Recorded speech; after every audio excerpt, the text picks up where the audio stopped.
Apakah karena dendam yang terpendam, ambisi untuk berkuasa, atau ada sesuatu yang jauh lebih gelap di balik semua ini?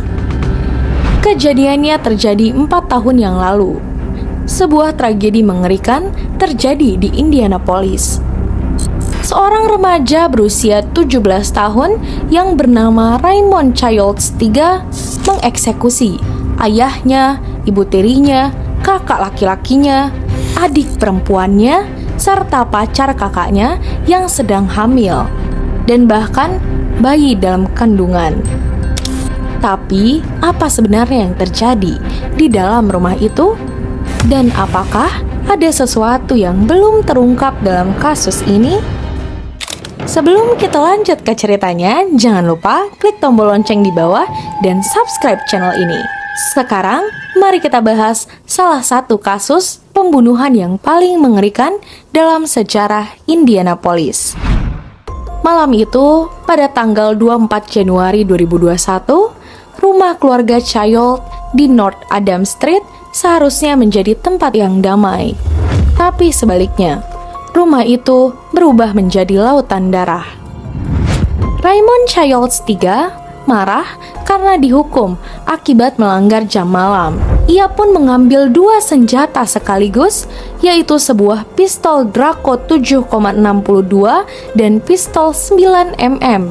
Dan apa yang terjadi selanjutnya adalah mimpi buruk yang nyata. Satu persatu, dia berjalan melalui rumah seperti seorang pemburu yang memburu mangsanya. Ayahnya, Raymond Childs II, mencoba membujuk anaknya dengan kata-kata terakhir yang menyayat hati. Ayahnya pada saat mau ditembak berbicara bahwa ia mencintai Raymond. Tapi bagi Raymond, cinta itu tidak berarti apa-apa pada malam itu. Dan sebuah peluru langsung mengakhiri hidup ayahnya. Setelah ayahnya, ia pun memburu ibu tirinya yang bernama Casey. Dan kakaknya, Elijah, panik, segera memohon kepada Raymond. Mereka pun meminta Raymond untuk tidak mengakhiri nyawa mereka, dan mereka akan memberi uang senilai $40. Dan ia pun bicara bahwa aku tidak akan bilang ke siapapun. Tolong jangan bunuh kami, ujar Elijah dan Casey. Namun, permohonannya itu pun sia-sia. Akhirnya, peluru di tangan Raymond mengakhiri hidup mereka.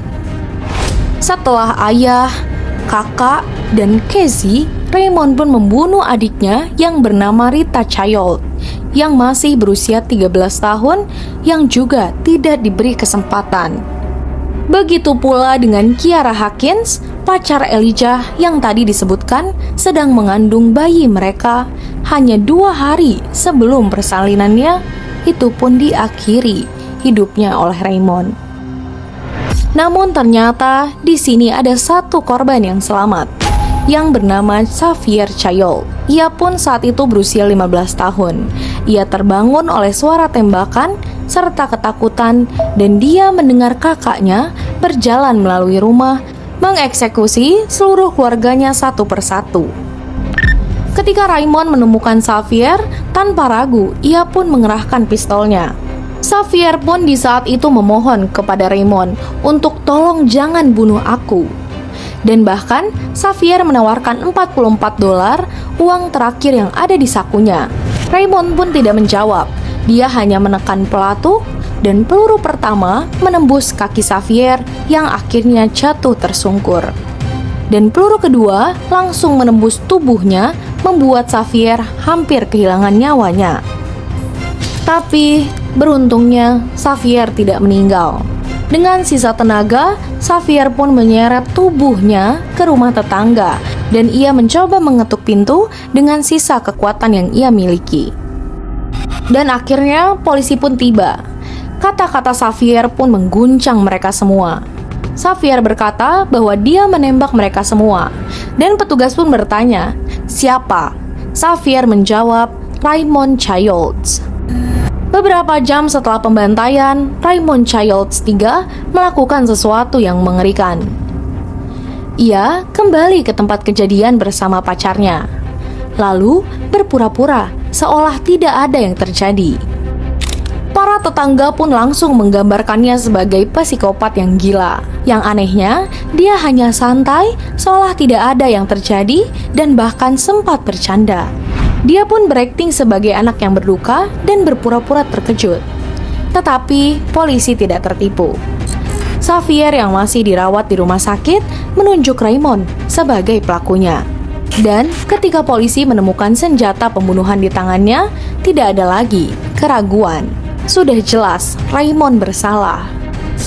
Kecurigaan di sini pun banyak menimbulkan spekulasi bahwa apakah benar hanya Raymond yang terlibat? Saat persidangan muncul fakta yang mengerikan. Raymond bukan sekedar remaja pemberontak. Ibunya, Rhonda Smith, bersaksi bahwa anaknya adalah korban sebelum dia menjadi pelaku. Ia pun menggambarkan rumah Raymond sebagai tempat yang penuh tekanan dan kekerasan, di mana sang ayah mengontrol keluarganya seperti seorang diktator. Waktu saat ibunya bersaksi, ibunya pun berkata bahwa semua anaknya tidak sabar untuk kabur dari rumah itu begitu mereka berusia 18 tahun. Bahkan, kakak perempuannya pun yang bernama Kayla menolak percaya bahwa Raymond bisa melakukan hal segila ini. Ibunya Raymond pun terus bersikeras bahwa Raymond bukanlah seorang monster. Dia justru selalu peduli dengan orang lain. Jika benar begitu, siapa yang sebenarnya menarik pelatuk itu? Ada sebuah rumor juga yang beredar bahwa Raymond tidak sendirian saat melakukan pembunuhan ini.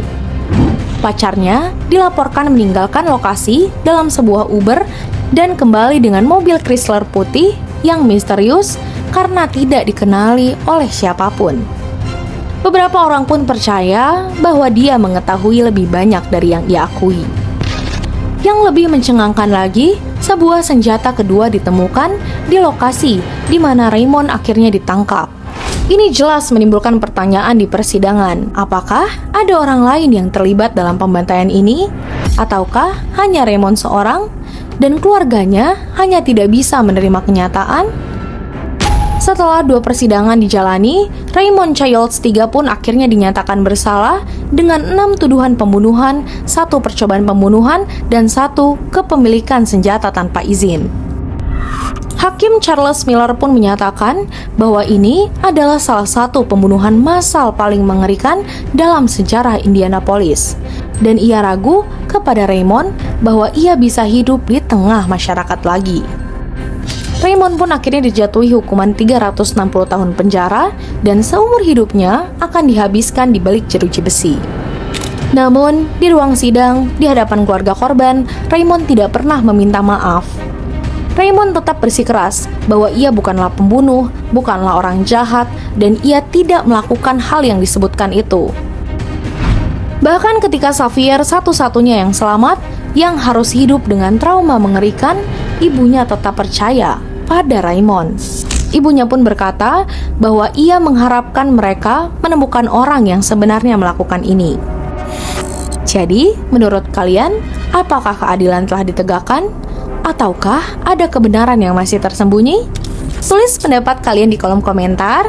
Jangan lupa untuk klik like, share, dan juga subscribe channel ini untuk mendukung kami tentunya dalam menghadirkan lebih banyak kisah kriminal yang mengguncang dunia. Tetap aman dan tetap terinformasi. Tunggu episode kami berikutnya ya. Terima kasih.